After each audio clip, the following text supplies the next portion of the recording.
Hey, I'm Star with a 4, and welcome to another video. Today I have been haunted by long Furbies. They have told me that they must be given human forms. They must obtain mortal flesh. And so that is what I will do today. Today I will be giving these creatures their own forms, able to be comprehended by human beings. I hope you enjoy it, and be sure to be prepared for the Furby apocalypse. So here we are brainstorming. I gathered 9 Furbies and split them all into groups of 3. We have the Emily group, the Ethereal group, and then the Drag Queen group. I decided on the Ethereal group, which is group 2, so I will only be drawing those in this video. Let me know if you want another one.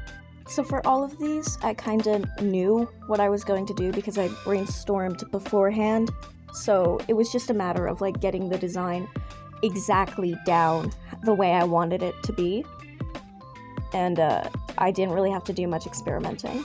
I'm sorry if you can hear like random clicking noises in the background. I'm probably like fidgeting without knowing right now. Anyways, so this one was the most fun to design, honestly. I felt like a genius when I did this one. So I kinda brought the wings from the biblically accurate Furby into the fluff on the skirt and shoulders, and I'm really proud of myself for that. I feel like I'm the smartest little guy alive. I accidentally without knowing stole the headpiece from Velvet from Trolls 3. Whoopsies. Sorry girl. Sorry. Whoopsies.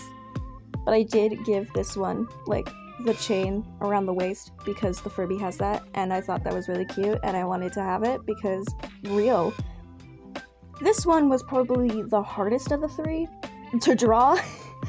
I kind of went back and forth between like beige girl vibes, like beige mom, and then what I ended up landing with, which is like Rocky Horror Picture Show-esque, except not really. But you know, I love her. I love her.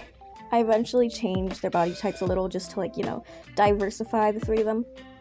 I also like kind of did a front and back view for all of them just because I didn't have any more concept art to get down for a while. Eventually I decided to like do a lineup and then draw their interactions and how they would like get along with one another. So at this point I was kind of just messing around, seeing what stuck and what didn't. I was kind of in a bit of a rut right here, so I was just like, you know, messing around and finding out. So, yeah, I didn't have much motivation to like finish a piece at this point, so I kind of just did a bunch of little doodles. I tried to make a finished piece, but I ended up giving up and just drawing lesbians. The two I'm drawing right now are lesbians, by the way. I love them so much. They're so silly. They're so silly! Yeah! So, fun factoid. This is actually the last one I drew, and I actually finished it earlier today. It's been like about an hour since I finished it. I'm recording this like right after completing it and downloading the image and downloading the file. Oh my god, the speed paint really is so slow. I'm gonna have to cut a lot of it out just because, you know, I left it running while I was asleep. So the speed paint says it's over like 26 hours in Ibis Paint, but cut that down by like 7 hours or whatever. I don't know. How long did I take on this? I have no idea. I'm just gonna say I spent 5 years on it. Why not? So this one is probably my least favorite out of the 3, mostly just because at this point I was rushing to get it done. I started doing it in the middle of class. Yeah, I was in school drawing this, and then I finished it, like, you know, earlier today. Whatever, you know. But anyways, I tried to make it clear that this girly is more, like, muscular. She's strong. We love strong women. I love strong women. My bisexual ass cannot. Anyways, okay. So yeah, I tried to make it clear that she was more muscular, and I also gave her some arm hair, just because, you know, mostly just because I wanted to. I felt like it, and women have arm hair too. We love a girl boss. We live, laugh, love. You can tell I strayed far away from the beige girl aesthetic. Like, polar opposite, basically. In a few seconds, there's gonna be a massive jump in the speed of this because I was locked in. Like, look at that. Look how speedy I am. This still took, like, over 2 hours. I was just trying to do it really, really fast. I felt like my first sketch was a little too messy, a little too rough, so I decided to do a second sketch and just clean it up a little before I went on to the line art. I'm not sure how I feel about it.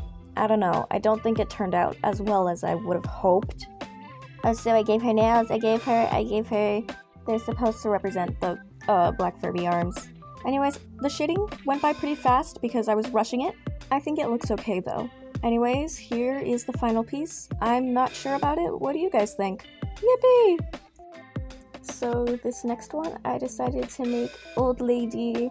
I love her. I gave her a bit of chub to her. I made her a little chubbier than I initially sketched out in my concept phase, but I think she looks really cute. I love it. I love it so much better, moreness, just because it gives her a more definite silhouette, and it separates her from the other. That was me when I had a tummy ache. I had a tummy ache. It hurt really bad. And then I went to bowling and I came back and I felt better. Be proud of me. I am a tummy ache survivor. I survived the tummy hurty of 2024. Anyways, I ended up giving her like an overcoat kind of thing on top of her weird, I forget what it's called. I think it's like lobster thing at the back. You see it in a bunch of like old-timey dresses, how it makes your butt look super duper big, like camel size. But I gave her a little petticoat over to that thing. And the shading was pretty fun. The shading went by like, it was fun. It was so much fun. I gave her like a bigger shadow cast by the umbrella, and then I ended up like adding a few more defining shadows cast by other things. Doing the bounce light was so much fun, which you'll see in a second. The only thing is that shading the curls were like so tedious. Oh my god, it took forever to figure out what was what and what was supposed to be catching light, what's supposed to be catching shade. I wanted to explode. I was about to swallow a nuclear bomb. Not to mention, I had to use the shadows to actually define all the forms and all the textures and stuff. I was just sitting there like, Star putting effort into something they're passionate about? It's more likely than you'd think. The bounce lighting was super fun though. I love the way that blue looked for a second. It kind of looked edible. But now here's like the main shading. I kind of chose yellow for sunlight because she's catching the sun. Fun in the sun. She touches grass. She's supposed to be touching grass, but then I just don't give her grass, so she's just touching the void eventually. Oopsie, spoiler alert. I'm sorry for the awkward cuts in audio. My audio keeps glitching out, and I keep fidgeting and leaving random noises everywhere because I cannot sit still for 5 seconds, and I don't feel like recording more than 5 times, so I kind of just add in cheap edits just because I don't feel like recording my voice more than I have to. Anyways, this one was the most fun to draw out of all of them. Here she is not touching grass. And here's the final piece. Last but not least, we have the biblically accurate Furby. Biblically. Technically, it's not a long Furby, but it's ethereal enough that I classify it as one. A crude drawing, crude doodle. I didn't define the hair for some reason, just because, I don't know, I guess I didn't want to. So it just kind of looks like a blob of icing instead of like actual hair follicles on top of a scalp, or like dug into a scalp. I don't know how hair works. Anyways, I'm blocking out the Furby here, I think, because I couldn't figure out what was happening. I'm experimenting with my rendering process, but I think it's turning out pretty good. I think it works for me. I'm proud of it. I like it. Maybe I'll like do like a little step-by-step if you're interested. My cat interrupted my drawing by literally placing his paw atop my tablet. If I have a picture, I can show you. But oh my god, he was so silly. He wants attention all the time. Anyways, back on track here. The shading took forever to do, if I'm being honest. I was exhausted. I was pumping this out, but I had so much fun doing it. I have no regrets. I honestly think the shading is pretty fun. Shading. I don't know. I can't talk. Blah, blah, blah, blah, blah. Anyways. So what I do for this new shading rendering style is like I add a underpainting there and then add the actual regular colors on a multiply layer clipped to it. And then I add all the shading under the base color layer. I think it turns out pretty good. I think I like it. I think I did it a little better in the second one that I did, the one right before this one. I'm also proud of the face I drew here. I think it's really cute. I think she's cute, okay? Okay. I decided to name this one after a rune I found. Othala, I don't know.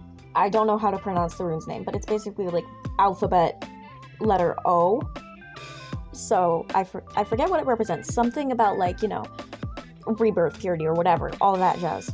I just really like magic stuff. I like runes. I like biblically accurate angels. I'm sorry, I cannot talk.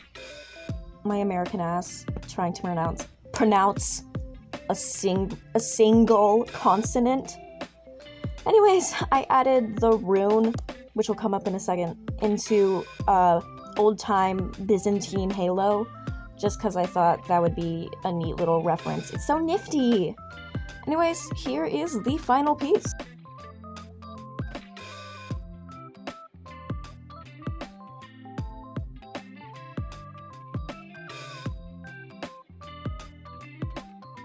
I have been Starlight4. Thank you so much for watching, and always remember to keep one eye open.